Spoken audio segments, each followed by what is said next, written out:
నమస్తే, welcome to our channel. నేను ప్రియాంకరావు.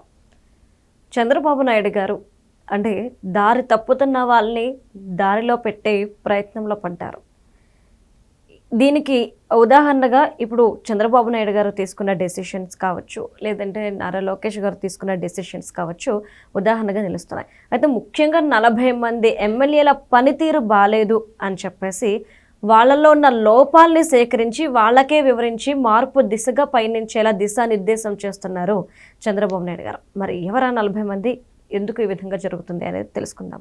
ముందు మాట్లాడడానికి ప్రముఖ పొలిటికల్ అనలిస్ట్ డివి శ్రీనివాస్ గారు ఉన్నారు. ఆయన అడిగి తెలుసుకుందాం. నమస్కారం సార్. నమస్తే. ఇటేమో తండ్రి కొడుకులు ఇద్దరు కూడా అంటే దారి తప్పిన వాళ్ళని దారిలో పెట్టే ప్రయత్నంలో పడ్డారు. ఇటు లోకేష్ గారు చూస్తేనేమో పార్లమెంట్ సభ్యుల్ని ఒక్కొక్క నియోజకవర్గం నుండి పిలిపించుకోవడం, కుటుంబంతో పిలిపించుకొని డిన్నర్ పెట్టి తర్వాత కాస్త ముచ్చటించడం. ఇటు చూస్తే చంద్రబాబు నాయుడు గారేమో 40 మంది ఎమ్మెల్యేలని ఫైండ్ అవుట్ చేసి వాళ్ళల్లో ఉన్న తప్పులేంటి, ఏం జరుగుతుంది అనేది వాళ్ళకే చెప్పి ఎలా పయనించాలి అనేది కూడా దిశానిర్దేశం చేస్తున్నారు. ఈ రెండు డెసిషన్స్ వెనుకున్న రీజన్ ఏంటి? కాపరి అనే పదం విన్నావా? విన్నాను సార్. అంటే ఒక సమూహం. అవును. ఇప్పుడు మానవ సమూహం అయినా లేకపోతే ఆ గొర్రెల సమూహం అయినా, ఇప్పుడు మంద అంటాం. సమూహానికి మరొక పేరు మంద. ఇప్పుడు గొర్రెల మందకి ఎవరుంటారు? గొర్రెల కాపరు ఉంటారు. అట్లాగే ఇప్పుడు ఏంటి, ప్రతి సమూహానికి ఒక కాపరు ఉండాలి. ఇప్పుడు మానవ సమూహం మొత్తానికి మనం దేవుడే మన కాపరి అంటాం. అవును సార్. ఇప్పుడు అదే జీసస్ వాళ్ళు కూడా నువ్వు చూస్తూ ఉంటావు, వాళ్ళ బోధనల్లో కూడా ఏంటి కాపరి అనే పదం ఎక్కువ వాడుతూ ఉంటారు. అట్లాగే ఇప్పుడు ఈ సమూహం ఎమ్మెల్యేల సమూహానికి మరి ఆ పార్టీ అధ్యక్షుడే కాపరి కదా. అంతే.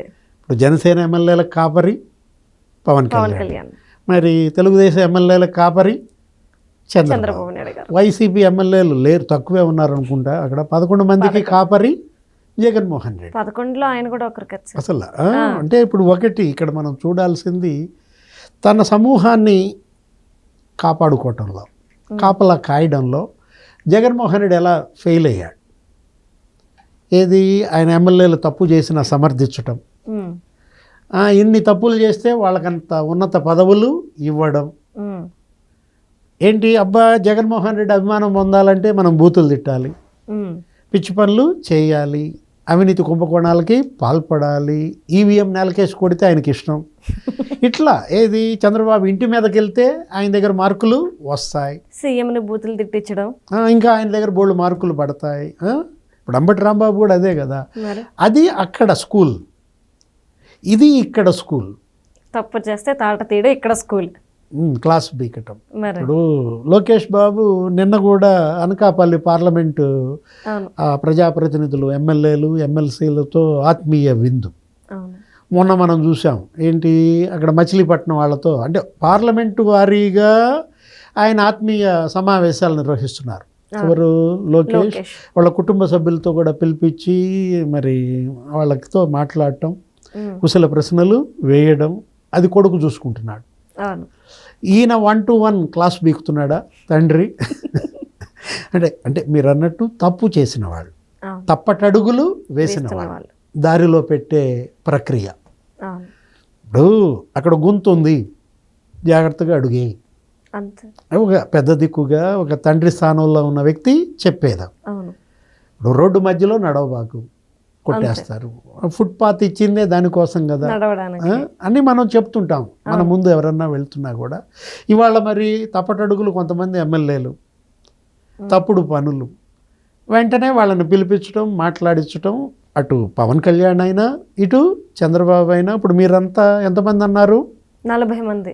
40 మంది. మరి కొన్ని ఏవో జరిగాయి ఇన్సిడెంట్స్, వాటన్నిటిపైన మరి పిలిపించి జాగ్రత్త చేయటం. ఇప్పుడు నిన్న మనం చూసాం ఏంటి, మచిలీపట్నం వాళ్ళని పిలిచారు. మచిలీపట్నం పార్లమెంట్లో పిలిస్తే అక్కడ పామర్రు, పెనమలూరు మరి గ్రేడ్ ఏలో ఉన్నాయి ఆ 2 అసెంబ్లీలు. మరి మిగతాయి కూడా ఆ స్థాయికి చేరాలి, వాళ్ళు బాగా పనిచేస్తున్నారని ఫీడ్బ్యాక్. ఇప్పుడు తెలుగుదేశం పార్టీలో అదే గమ్మత్తు. ఏంటి, మొత్తం వాళ్ళ కార్యకర్తలందరికీ ఫోన్లు వెళ్తాయి, ఐవీఆర్ఎస్ కాల్స్ ఇది అంటారు. లేకపోతే అసలు ప్రజలకే ఫోన్లు చేస్తారు. ఇప్పుడు సాటిస్ఫాక్షన్ తీసుకుంటున్నారు కదా, సర్వే ఇప్పుడు రియల్ టైం గవర్నెన్స్ ఉంది వాళ్ళ దగ్గర, ఆర్టీజీఎస్ అంటారు. వాళ్ళు వెంటనే ప్రజలందరికీ ఫోన్లు చేస్తుంటారు, అన్న క్యాంటీన్లు ఎలా ఉన్నాయి, పింఛన్ అందుతుందా, వాళ్ళు ఏమైనా డబ్బులు వసూలు చేస్తున్నారా, ఇట్లా ప్రశ్నలు అడుగుతూ ఉంటారు ఫోన్స్ ద్వారా. వాళ్ళ దగ్గర ఫీడ్బ్యాక్ ఆధారంగా రిపోర్ట్స్, గవర్నమెంట్ రిపోర్ట్ ముఖ్యమంత్రికి ఇస్తారు, పార్టీ రిపోర్ట్ పార్టీ అధ్యక్షుడిగా ఈయనకి ఇస్తుంటారు. అది మరి మనం చూసాం. ఇప్పుడు జనసేన పవన్ కళ్యాణ్ అతను ఎవరో కొంచెం ఇబ్బంది పడ్డాడు, ఎవరతను, ఆమె ఎవరో ఒక లేడీ ఆరోపణలు మనం చూసాం. శాసనసభ్యుడు రైల్వే కోడూరు అరవ శ్రీధర్ బాగా గబ్బు పట్టిన పరిస్థితి. ఇప్పుడు అతను అసలు ఇంటర్వ్యూ కూడా ఇవ్వట్లేదు. పవన్ కళ్యాణ్ ఏదో కమిటీ వేసినట్టున్నారు, వెంటనే ఆ నివేదిక వచ్చేదాకా పవన్ కళ్యాణ్ కలిసే ప్రసక్తే లేదని అరవ శ్రీధర్ని మరి అంత దూరం పెట్టారు. గతంలో ఆదిమూలం అని తెలుగుదేశం ఆయన పేరు కూడా ఇలాంటి ఆరోపణలే వచ్చాయి. ఏంటది, సత్యవేడు ఎమ్మెల్యేగా ఎవరో ఒక ఫిమేల్ ఇట్లాగే ఆరోపణలు చేస్తే ఆయన వెంటనే సస్పెండ్ చేశారు తెలుగుదేశం పార్టీ నుంచి. ఎమ్మెల్యే అని చెప్పి ఏమైనా వదిలేశారా? లేదు. ఇప్పుడు ఇవాళ ఎమ్మెల్యే అని చెప్పి అరవ శ్రీధర్ని ఏమన్నా వదిలేస్తున్నారా? అదేదో 3 man కమిటీ వెళ్ళింది, అక్కడ రిపోర్ట్ తీసుకుంటోంది, వాళ్ళు ఇవాళ రేపు అతనికి ఇస్తారు రిపోర్ట్స్. అంటే ఇక్కడ జాగ్రత్త చేసే విధానం నేను అంటోంది అదే. కాపరిగా జగన్మోహన్ రెడ్డి ఫెయిల్ అయ్యాడు. ఇప్పుడు ఆయనకి 151 మంది ఎమ్మెల్యేలు ఉన్నారు. అప్పుడు వాళ్ళు చాలా తప్పులు చేశారు. ఇప్పుడు ఆ కొడాలి నాని పచ్చి బూతులు, మొదటి బూత్ వచ్చినప్పుడే ఆయన వార్నింగ్ ఇచ్చుంటే ఇవాళ ఈ బూతుల సభ అని చెడ్డ పేరు వచ్చేదా? అసలు తిట్టమని చెప్పేదే ఆయన అన్నప్పుడు ఆయన ఎలా వార్నింగ్ ఇస్తారు సార్? అదే అక్కడ పొరపాటు. ఏది ఆ పార్టీ 151 నుంచి 11కు పడిపోవటానికి అదే కారణమైంది. ఇప్పుడు ఆ డ్రైవర్ అనంతబాబు ఏదో డోర్ డెలివరీ చేశాడని చెప్పి ఎవరతను దళిత డ్రైవర్ సుబ్రహ్మణ్యం, అతను వెంటనే సస్పెండ్ చేసేసి అతనిపై చర్యలు తీసుకుని ఉంటే ఎలా ఉండేది? గోరంట్ల మాధవ్ కూడా ఇప్పుడు ఇదే కదా, ఇది అరవ శ్రీధర్ లాగా ఆదిమూలం లాగా ఆయన మీద కూడా ఏదో న్యూడ్ కాల్స్ అనే ఆరోపణలు వచ్చాయి. ఏం చేసావు? సస్పెండ్ చేసావా? కనీసం 3 man కమిటీ చేసావా? చర్యలు ఏమన్నా చేపట్టారా? అంటే అక్కడ ఇండిసిప్లిన్, అక్కడ క్రమశిక్షణ అనేది ముఖ్యమమ్మా. అది కుటుంబానికైనా, అది పార్టీకైనా, ప్రభుత్వానికైనా డిసిప్లిన్ అనేది ప్రాణం. ఇవాళ దీన్ని ఏంటి, 40 మంది ఎమ్మెల్యేలు తెలుగుదేశం పార్టీ అధ్యక్షుడిగా ఆయన ఒక్కొక్కరిని పిలిచి మాట్లాడటం అనేది ఈ 20 నెలల్లో మీ పనితీరు సీల్డ్ కవర్లో ఇస్తున్నారు. ఆ రిపోర్ట్ తీసుకుని ఆయన చదువుకోవాలి. ఏంటి ఆయన ర్యాంక్ ఎంత, ఎక్కడ ఫెయిల్ అయ్యాడు, ఎవరినన్నా బెదిరించాడా, ఎవరన్నా బ్లాక్మెయిల్ చేశాడా, లేకపోతే ప్రజలకు అందుబాటులో ఉండట్లేదా, అది ముఖ్యం. ఏది వాళ్ళ ప్రజలకు అందుబాటులో ఉండటం అనేది ముఖ్యం. నిన్న చిత్తూరు వాళ్ళతో మాట్లాడుతూ ముఖ్యమంత్రి ఏమన్నారు, ఆయన కూడా కుప్పం ఎమ్మెల్యేగా ఆయన పనితీరు చెప్పాడు.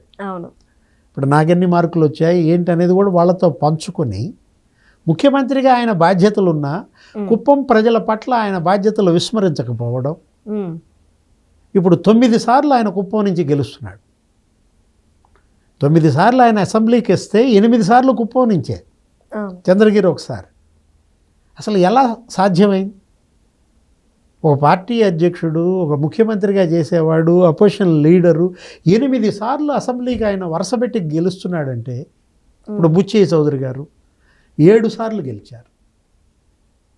అంటే మరి అయ్యన్న పాత్రుడు 6 సార్లు గెలిచారు. అసలు డబల్ హ్యాట్రిక్ ఎవరిని చూసినా, యనమల రామకృష్ణుడు 6 సార్లు గెలిచుంటాడు, కోడెల శివప్రసాద్ 6 సార్లు గెలిచుంటాడు, మాకినేని పెదరత్తయ్య 6 సార్లు గెలిచుంటాడు.